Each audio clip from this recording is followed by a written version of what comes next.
Hello everyone, तो कैसे हैं आप लोग? बढ़िया एकदम। Welcome back to our channel. स्वागत है आपका आज के सीजन में, जहाँ पे हम ट्रायंगल्स को खत्म कर रहे हैं। हाँ, आज के दिन हमें करना है ट्रायंगल्स चैप्टर के पीवाईक्यूज, प्रीवियस ईयर क्वेश्चंस। और आप यहाँ से देखेंगे कि ट्रायंगल्स के अंदर आखिर कैसे कैसे सवाल आते हैं।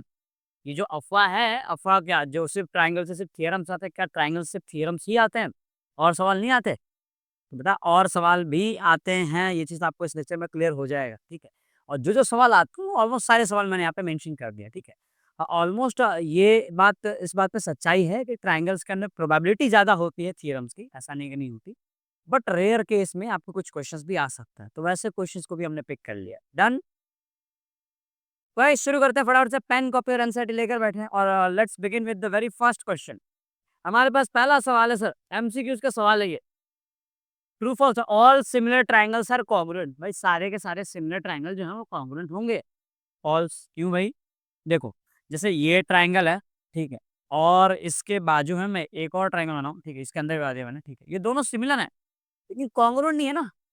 सारे कॉन्ग्रुएंट सिमिलर होंगे, लेकिन सारे सिमिलर कॉन्ग्रुएंट नहीं होंगे, ध्यान रखना, ठीक है? लिख देता हूँ, all all congruent are similar, all congruent are similar, similar, similar.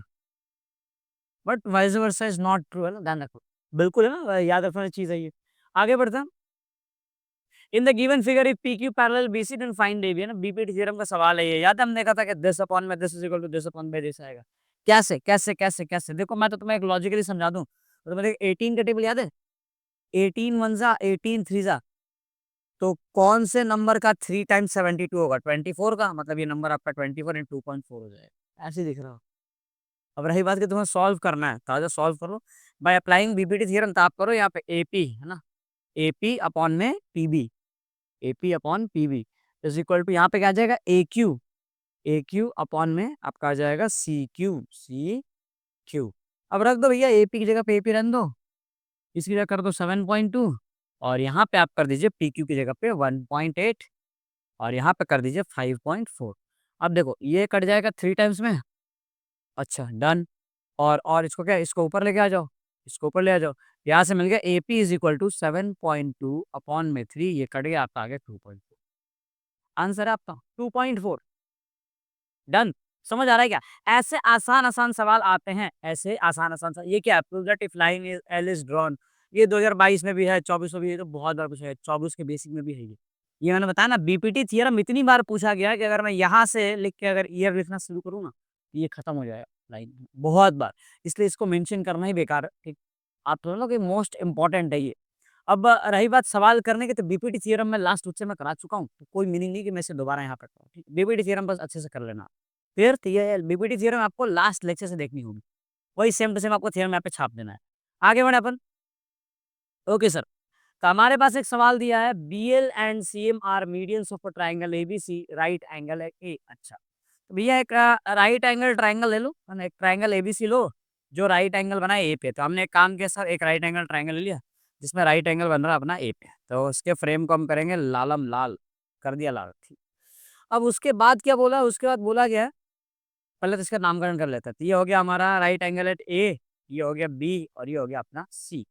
बोला गया है कि बी से लेके एल और सी से लेके एम मीडियन है, तो बीएल बनाओ, एक काम करो, एक लाइन बनाओ बीएम। तो हमने एक लाइन बनाई बी एल, बी से स्टार्ट करा हमने, और हम लेके जा रहे हैं कहाँ पे, एम पे। डन। इसको यहाँ पे ले जाके छोड़ दिया हमने, ये हो गया हमारा एम। और ऐसे ही हमें एक लाइन और बनानी है, एक लाइन और बनानी है। वो लाइन क्या हो जाएगा, सी एम, तो सी से स्टार्ट करो और इससे लेके आओ आप एम पे, यहाँ पे। डन। सभी के नाम हमें मेंशन करने होंगे, चलो मेंशन कर देते हैं। तो यहाँ पे हम लिखेंगे, ये हो जाएगा आपका बी से लेके एल, और ये हो जाएगा सी से लेके एम। ओके सर, और राइट एंगल अभी भी यहाँ पे है, राइट एंगल अभी भी यहाँ पे है। और मुझे प्रूफ करना है ये 4 times of B L square plus C M square is equal to 5 times of B C square. अब ये वो लोग को गलत साबित करेगा जो लोग कहते हैं कि हाँ ट्राइंगल से सिर्फ थ्योरम नहीं आएंगे, साथ में ये भी आता है, ठीक है? और ये एक अच्छा सवाल है, कैसे प्रूफ करेंगे सर? आ जाओ देखते हैं, ठीक, कैसे करना है। देखो वही लॉजिकल चीजें लगेंगी इसमें, कुछ अलग सा रूल लगे कर नहीं आएगा। पाइथागोरस थ्योरम पढ़ा है? तो एक काम करो, सबसे पहले एक काम करते हैं, पाइथागोरस लगाते हैं। राइट एंगल ट्रायंगल एबीसी है ना, तो ये अपना राइट एंगल ट्राइंगल हो गया। तो दिख रहा है हाइपोटेनस, ये रेड वाला ट्राइंगल है ना, रेड वाला ट्राइंगल सबसे बड़ा ट्राइंगल। तो अगर मैं ए बी का स्क्वायर प्लस बी सी का स्क्वायर करूँ तो मुझे जो है सॉरी ए बी का स्क्वायर प्लस ए सी का स्क्वायर करूंगा तो मुझे बी सी का स्क्वायर मिल जाएगा। समझे? तो लिख देते हैं इसको सर कि हमें मिल रहा है ए बी का स्क्वायर प्लस ए सी का square is equal to B C का स्क्वायर। ये दिख रहा है कैसे? बाई पाइथागोरस, है ना, लिख दो by Pythagoras theorem, Pythagoras theorem. तो यहाँ तक तो कोई दिक्कत नहीं है। अब आगे बताओ क्या करना है। अब आगे एक काम करो, यही पाइथागोरस आगे इस्तेमाल करते जाओ, काम हो जाएगा। अब इस बार हम पाइथागोरस लगाएंगे, लेकिन इस बार ट्राइंगल कौन सा होगा? इन ट्राइंगल, हम ट्राइंगल लेना है, इन ट्राइंगल। एक काम करो, ट्राइंगल ले रहे हैं हम ए बी एल, हम ए बी एल ट्राइंगल है, छोटा वाला ए बी। भाई ये भी तो राइट एंगल ट्राइंगल है, ये वाला, है ना, इसको ये वाला ट्राइंगल ले लो। इस ट्राइंगल में अपन गेम खेलेंगे। तो इस ट्राइंगल के अंदर अगर मैं बात करूँ तो हाइपोटेनस क्या है आपका? B L. तो आप लिखो हाइपोटेनस का स्क्वायर यानी बी एल का square is equal to base क्या है? ए बी का स्क्वायर प्लस परपेंडिकुलर हो जाएगा आपका ए एल का स्क्वायर, ए एल का स्क्वायर। बस काम खत्म। तो यहाँ से बी एल का square is equal to A B का स्क्वायर। और ध्यान से अगर आप देखें तो जो आपका ए एल लिखा हुआ है वो एल जो है ए से लेके एल, क्या ये ए सी का आधा है? दिख रहा है ए सी का आधा, मीडियन है ना, मीडियन दो इक्वल पार्ट में डिवाइड करेगा तो एल की जो लंबाई है वो ए सी का हाफ हो जाएगा। तो हम यहाँ पे एल की जगह पे लिख देंगे ए सी डिवाइड बाई टू और उसका स्क्वायर। बस आपका काम इतना ही दिमाग लगाना है। अब आपको यहाँ से मिल जाएगा सर बी एल का square is equal to A B का square plus plus plus A C square divide by 4। ये हो गया आपका। समझे कि नहीं समझे? ये आपका पहला इक्वेशन, इसे संभाल के रखें। बगल में एक लाइन खींचेंगे, फिर अपन घुसेंगे दूसरे ट्राइंगल में। हमने लिखा एन ट्राइंगल। इस बार ट्राइंगल ले लो ए सी एम, ए सी एम है ना, A C M, an triangle A C M. अब ए सी एम के अंदर आपका जो हाइपोटेनस है वो क्या है? C M. दिख रहा है ये वाला ट्राइंगल है अपना, ये अपना ट्राइंगल है। तो ये हो गया हमारा हाइपोटेनस। तो जैसे हमारा ये हाइपोटेनस हो जाएगा तो आप यहाँ पे लिख पाएंगे सी एम का square is equal to, C M का स्क्वायर इज इक्वल टू क्या हो जाएगा? ए एम का स्क्वायर। तो लिख दो भैया यहाँ पे ए एम का स्क्वायर प्लस ये क्या हो जाएगा आपका? ए सी का स्क्वायर। तो लिख दो ए सी का स्क्वायर। अब जैसे ही आप आगे बढ़ोगे तो आपको नजर आएगा सर ए एम जो है, ए एम जो है हमारा वो ए बी का हाफ है लेकिन मीडियन नहीं है।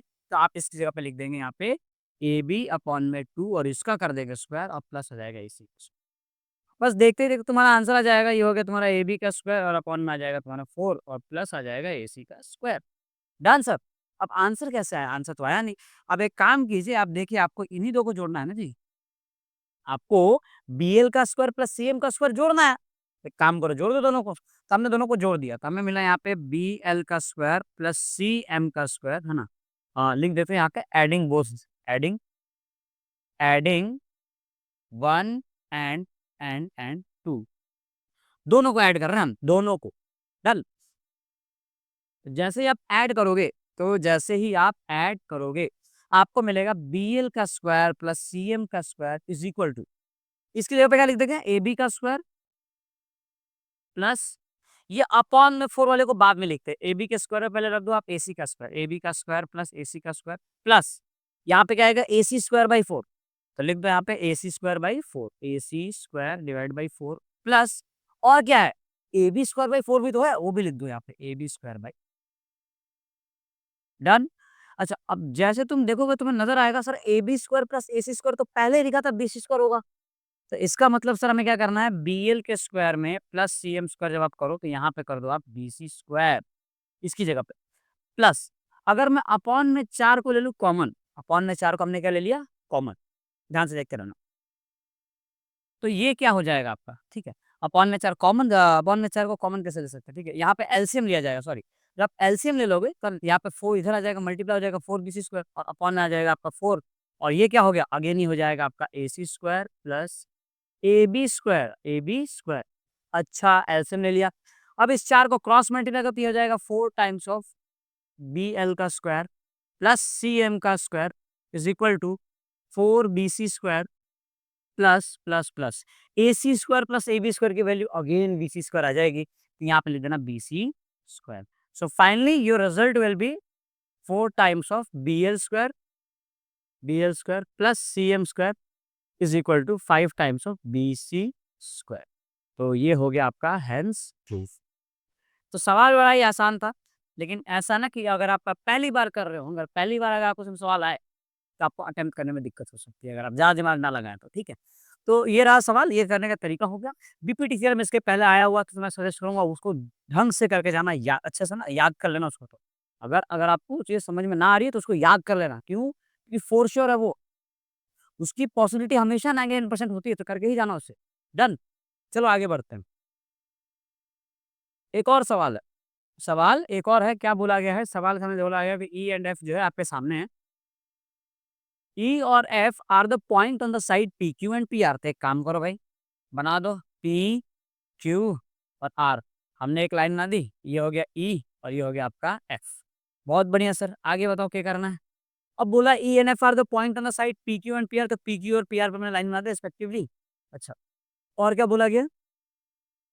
ये थोड़ा मैंने पी क्यू आर होगा, ये बी वाला पार्ट हटा देना, बी यहाँ पर नहीं आएगा, P Q R and E F parallel Q R. तो ई एफ पैरेलल हो क्यू आर के। पी की वैल्यू 4 दी है, तो पी से लेके ई पे लिख दिया मैंने यहाँ पे 4 सेंटीमीटर। और पी एफ की वैल्यू जो है पी से लेके एफ, ये जो 8 सेंटीमीटर दे रखा है, कोई दिक्कत नहीं है। आर एफ, आर से लेके एफ, आर कहाँ है आपका? ये रहा, आर से लेके एफ आपको दिया हुआ है 9 सेंटीमीटर, कोई दिक्कत नहीं है जी। तो आपको बताना है कि क्यू ई की लंबाई ये जो है ये क्या हो जाएगा। तो बड़े आसानी से बता सकते हैं, कैसे बता सकते हैं? This upon this by BPT theorem. तो अप्लाई करो यहाँ पे पीई, पीई अपॉन में Q E is equal to P F upon में ये आ जाएगा आपका एफ आर। पी की लंबाई है 4, तो रख देंगे यहाँ पे 4, अपॉन में आ जाएगा आपका Q E. And similarly P F की लंबाई है यहाँ पे 8, तो अपॉन में आ जाएगा एफ आर जो कि है दे रखा है 9। अब कर लो, डिवाइड कर लो, ये कितना आ जाएगा यहाँ पे 2, क्रॉस मल्टीप्लाई कर दो, यहाँ पे ये 9 ऊपर आ जाएगा, ठीक है। और ये 2 को नीचे लेके आ जाना, 9 अपॉन में 2, और क्यू ई को ऊपर लेके चले जाना, ये हो जाएगा आपका क्यू ई। तो Q E is equal to 9/2, मतलब आपका आंसर आ जाएगा Q E is equal to 4.5 centimetre. हालांकि ये देख के बताया जा सकता था, देख के कैसे बताएंगे सर? जरा देखो ध्यान से, मैं आपको बताता हूँ देख के कैसे बताओगे। अगर तुम ये देख पाओ कि ये 4 का डबल है, तो ऑब्वियसली इसका डबल होगा ये। तो 9 भाई के साथ किसका डबल होता है? या फिर ऐसा समझो कि 8 था आधा 4, तो 9 का आधा क्या 4.5, 4.5। तो सिमिलैरिटी के अंदर इतनी आसान हो जाएंगी चीजें अगर आप देख के बताना स्टार्ट कर दोगे तो। चलो, last question, I guess last question है। A girl of height 90 centimetre. अब ये एक अच्छा सवाल, देखो कैसे करना आप। अब ये है एक अच्छा सवाल। डन, ये हो गया हमारे पास ट्रायंगल। क्या लिखा हुआ है? एक गर्ल है जिसकी हाइट 90 सेंटीमीटर है, is walking away from the base of the lamp post of speed of 1.2 metre per second. अच्छा, तो यहाँ पे एक काम कीजिए, मान लीजिए ना कि ये आपका लैम्प पोस्ट है, यहाँ पे एक लैम्प लगा देता हूँ मैं ऐसे, ठीक है। ये एक लैम्प पोस्ट हो गया, यहाँ पे लैम्प है, और जो लड़की है, लड़की को हम बनाएंगे यहाँ पे। तो हमने यहाँ पे लड़की को बना दिया। अरे यार, ऐसे थोड़ी बनाई थी लड़की, लड़की को तो ऐसे बनाता है, ऐसे। ये हो गई हमारी लड़की, ठीक है, लड़की बनकर तैयार। लड़की को मैंने एक लाइन से रिप्रेजेंट कर दिया। अब आपको क्या क्या बोला गया है जरा ध्यान से देखते रहना, सिमिलरिटी का नाम दे दो। ये हो गया आपका ए, ये हो गया आपका बी, इसे कह दिया हमने सी। एक काम करो, इसे कह देते हैं डी, और इसे कह देते हैं हम ई। डन। अब और क्या क्या दिया हुआ है? ये लैंप है तो ये 90 डिग्री होगा, परपेंडिकुलर होगा, और ये भी गर्ल है तो परपेंडिकुलर होगी। और क्या बोला है? लड़की की जो स्पीड है 1.2 मीटर पर सेकंड है। अच्छा, 1.2 मीटर पर सेकंड का मतलब क्या हुआ? इसका मतलब ये होता है कि 1.2 metre in 1 second, in 1 second. ध्यान रखना ही है ना, 1.2 metre in 1 second. If the lamp is 3.6 metre about the ground, मतलब ये आपको लेंथ दे रखी है 3.6 मीटर। अच्छा, और क्या दिया हुआ है? Find the length of a shadow after 4 second. तो आपको ये बताना है कि ये चलते चलते यहाँ तक आ गई है, ठीक है, 4 सेकंड बीत गया। तो आप बताओ कि इसे लेंथ ऑफ शैडो, यानी ये वाला जो पार्ट है ना, ये क्या होगा? ये शैडो है, बिल्कुल शैडो है। अब यहाँ से अगर परछाई पड़ेगी, लाइट पड़ेगा, तो ऑब्वियसली इस लड़की की परछाई आगे तक जाएगी ना जमीन पे। तो आपको बताना है कि इसका लेंथ ऑफ शैडो जो है वो क्या आएगा। डन। तो वो आप कैसे कैलकुलेट करोगे? तो आप देखो, आपको 2 ट्रायंगल दिया हुआ है ना। एक ट्रायंगल है आपका ए बी सी। तो ट्रायंगल ए बी सी जो है, ये सिमिलर है ट्रायंगल कौन सा है? ई डी सी के। ई डी सी के कैसे सर? देखो सिमिलर कैसे है। सबसे पहली बात कि ये वाला एंगल और ये वाला एंगल 90 डिग्री होगा, तो हम यहाँ पे लिख पाएंगे एंगल। अच्छा, ये सिमिलर, ये आपको बाद में लिखना, मैं तो आपको बता रहा हूँ कि सिमिलर है। पहले क्या लिखोगे आप, इन ट्राइंगल लिख देना ना, ये दो ट्राइंगल लिया आपने, फिर आप देखना angle ABC, angle ABC is equal to angle EDC, EDC. अच्छा लास्ट में आप एक और मेंशन करना कि angle ACB, angle ACB is equal to angle ECD. कैसे? अरे ये तो कॉमन हो गया ना, कॉमन, और इसको आप लिख सकते हो 90 डिग्री। तो ये दोनों 90 90 हो गए, और एंगल सी तो देखो छोटे वाले में भी आ रहा है और बड़े वाले में भी आ रहा है, तो ये हो गया कॉमन पार्ट। तो angle angle similarity, so by angle angle similarity. तो इस सिमिलैरिटी से ट्राइंगल एबीसी जो है वो सिमिलर हो जाएगा ट्राइंगल ईडीसी के। और जैसे ही ये सिमिलर हुआ तब इनके करस्पॉन्डिंग साइड्स का रेशियो सेम आना चाहिए। तब आप देखो यहाँ पे ये लिखूं है ना, ये वाला ट्राइंगल का हाइट, तो ए बी अपॉन में छोटे वाले ट्राइंगल का हाइट ये दिया हुआ है आपको 90 सेंटीमीटर, ध्यान रखना। तो इसको रखना ईडी, डी रख देते हैं हम, ठीक है। इज इक्वल टू इसका बेस मान लो ना, आपको नहीं पता, मान लो ये एक्स लिखा हुआ है, लेकिन सर ये वाली लंबाई कैसे मालूम पड़ेगी, ये कैसे मालूम पड़ेगी? क्या बोला गया था कि 1 सेकंड में 1.2 मीटर, और यहाँ बोला आफ्टर 4 सेकंड, मतलब इंटू 4 कर दो दोनों साइड। तो 1 इंटू 4 कितना आ जाएगा, 4 सेकंड, और 12 4 आ जाएगा आपका 4.8 मीटर। तो ये आ गया तुम्हारा 4.8 मीटर, तो इसी हो गया तुम्हारा 4.8 मीटर। क्लियर है? अच्छा अब वैल्यू होते जाना। तो अपॉन में इसका बड़े वाले ट्राइंगल का बेस, तो बड़े वाले ट्राइंगल का बेस क्या आ जाएगा, बी से लेकर सी तक पूरा बीसी, अपॉन में छोटे ट्राइंगल का बेस आ जाएगा डी से लेकर सी तक BC. Done sir. A B की वैल्यू है 3.6 मीटर, तो रख दो यहाँ पे 3.6 मीटर यानी 360 सेंटीमीटर हो जाएगा, सेंटीमीटर में कन्वर्ट कर लेना, ठीक है। 360 सेंटीमीटर। और डी, डी क्या है सर, डी से लेके ये दे रखा आपको 90, तो ये भी रख दिया मैंने। अच्छा अपॉन में बीसी, बीसी कितना है 4.8 यानी 480 सेंटीमीटर, प्लस ये एक्स वाला डिस्टेंस क्योंकि ये सिर्फ यहाँ तक है, अपॉन में डीसी, और डीसी क्या है आपका जो कि एक्स दे रखा है। हो गया काम, दी काटो उसको, देखो कट गया, 9 1 जा 9 4 जाती है, 4 आ गया, और इसको क्रॉस मल्टीप्लाई करना, तो ये आपको मिलेगा 4 इंटू एक्स 4x। तो यहाँ पे हम लिखते हैं ये हो गया आपका 4x is equal to 480 plus x. अब एक्स वाला के माइनस कर दो, कितना आ जाएगा 3x, तो 3x इज इक्वल टू अगर 480 दे रखा है यानी इसे काट दो, तो x इज इक्वल टू आपको मिल जाएगा 160 सेंटीमीटर, 160 सेंटीमीटर, यानी 1.6 मीटर की उसकी शैडो बनेगी। क्या मेरी बात समझ में आ गई? ठीक है। तो ये है आपके सिमिलरिटी ऑफ ट्रायंगल का एक अच्छा सवाल, एग्जाम्पल है ये, आपके एनसीईआरटी का एग्जाम्पल है ये। तो इसे ढंग से कंप्लीट कर लेना। Done sir. चलिए, तो आज के इस लेक्चर को अपन यहीं पे खत्म करते हैं, मिलते हैं हम नेक्स्ट लेक्चर में। टिल दैट ख्याल रखें अपना, पढ़ाई करते रहना, ऑल द बेस्ट सभी को।